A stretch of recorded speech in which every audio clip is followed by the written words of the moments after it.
太空中心其实就是国内唯一的太空科技的研究发展的一个单位哈。那我们是在科技部之下的一个研究中心，也就是说去执行呢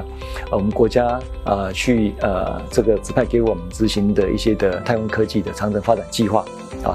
那整个卫星的这些的太空科技的发展呢，我们有几个主要的目标，去带动国内的太空产业的发展。那以及呢，太空科技人才的培育。台湾国家虽然小可是我们说呢，麻雀虽小五脏俱。台湾是在整个产业链的一个架构上，其实是非常健全的。放眼全世界来看的话呢，其实台湾在这个整个产业链的这个完整度来看的话，其实是首屈一指。那你像我们现在的这个电机啊、电子啊、机械、光电啊、材料等等的。这些台湾都有一个完整的一个产业链。那太空科技它其实是一个综合性的一个领域就整个我们不管是卫星也好，火箭也好那这些它都是一个系统性的一个 object。那这系统工程的完成里面呢，它其实要各行各业的这些的产业能够就引进来才可以那台湾最强的就是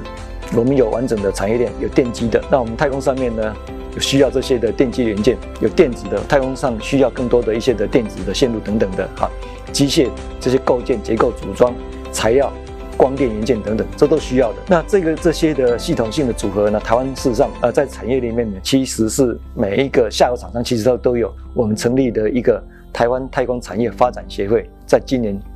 正式被内政部核定了那目前呢，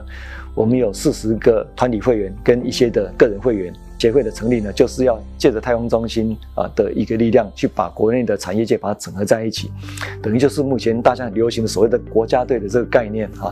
那我们希望把这些的国内的产业界把它凝聚在一起的话呢，借着这些的资讯的一些互通有无争取国外的一些的订单的机会。那当然，我们也是鼓励我们的国内的产业界可以来执行国家的计划。太空中心跟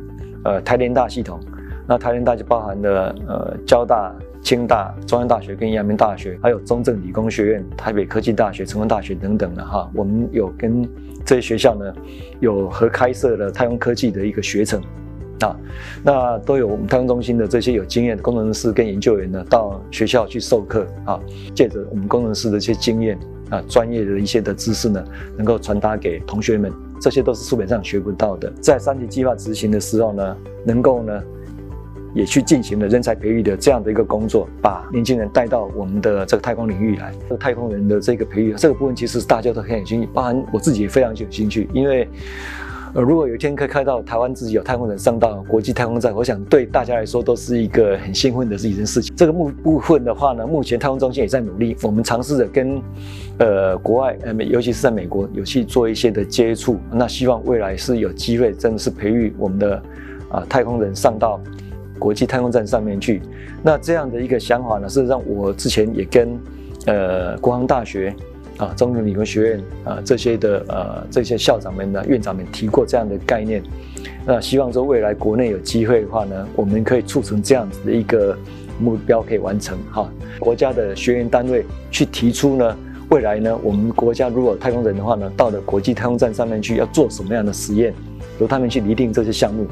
然后呢，由这个国航大学体系呢去挑选合格的人选。那太空中心呢，我们赋予给予一些的专业的一些的训练。那透过3角的合作关系呢，未来有机会可以把我们国内太空人呢送到国际太空站。今年呢，虽然说我们还没有机会把太空人送到国际太空站，不过今年太空中心已经跟日本的这个JAXA 就是日本的这个宇航的这个研发的机构呢，有去合作的一个所谓的送种子到太空这样的一个计划。我们现在人送不上去，不过先送种子上去总是可以的那我们今年是请了这个农委会的农事所跟这个中兴大学的农业资讯学院，他们去挑了4个种子那有包含了这个番椒，那这个台湾梨跟这个有2个向日葵，今年呢10月送到日本去了。好，那这个年底呢，日本就会把它送到那个美国去，由美国这边发射到国际太空站。那会在国际太空站上面呢，大概待差不多半年左右，再把种子送回来地面。那送回地面以后呢，我们会把这种子呢，